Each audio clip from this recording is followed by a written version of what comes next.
तो मेला जे कि मूर्ति उन्मोचन है से बाबद कौन कह देखते मोर परम सौभाग्य ए माटीर अनन्य वरपुत्र स्वर्गत गदाधर गिरीकर नाम रे नामित डगरा हाईस्कूल एवं डगरा हाईस्कूल प्रांगण आज तांकर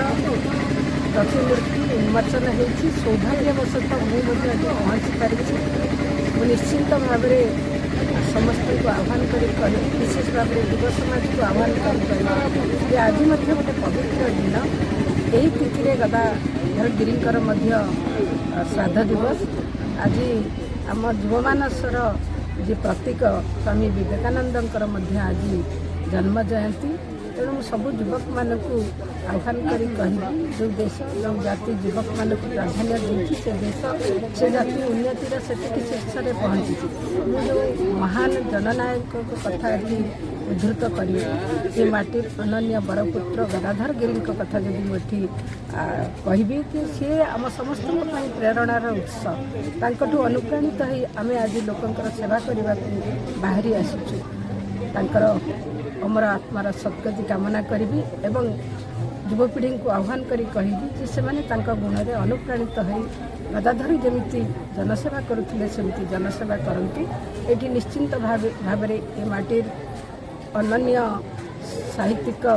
व्यासकवि फकीरमोहन का कथा उल्लेख करी फकीरमोहन कही उत्कल जननी अछंती चाही कर किछि कार्य लोकंक पाई पछ घुंचा देले कार्य साधने किबा प्रयोजन सही जीवनी किबा प्रयोजन सही जीवनी किबा प्रयोजन सही जीवनी एक कथा मु संपूर्ण रूपे ये उक्ति स्वर्गत गदाधर गिरी आज उत्सर्गीकृत कली कहीं सी संपूर्ण रूपे लोक उत्सर्गीकृत थे। धन्यवाद। मु दीर्घ 38 वर्ष है गदाधर स्मृति उच्च विद्यापीठ चाकरी करी आसी प्रथम स्कूल ना थिला प्रस्तावित डगरा हाईस्कूल स्वर्गत विजु पट्टनायक जितेबाला ये आसीथिले सेतेबाला से कही जे गदाधर गिरी अंचल पर बहु काम करिसंती तेणु तांको नाम रे तांको स्मृति रे गदाधर स्मृति नाम रे ए स्कूल नाम देले मु सबुठारु भल पाइबी तेणु से दिन ठू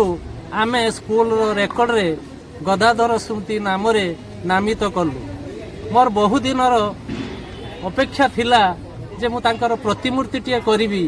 मोर आउ 4 मास चाकरी काल अछि तेणु विलंबर हेले मध्य मु ताहा करि पारिछि एतिक मो पई बहुत गौरव एवं मो सार माने मध्य मते सहयोग करचंती। आजिर दिन रे ग्रामर समस्त व्यक्ति को मु डाकिछि तांको श्राद्ध वार्षिक रे समस्त को अनुप्राणित करिछि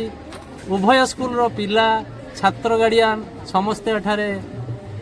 उपभोग होइचंती एवं मीडिया भाई माने मो सहित जोग देई कार्यटी को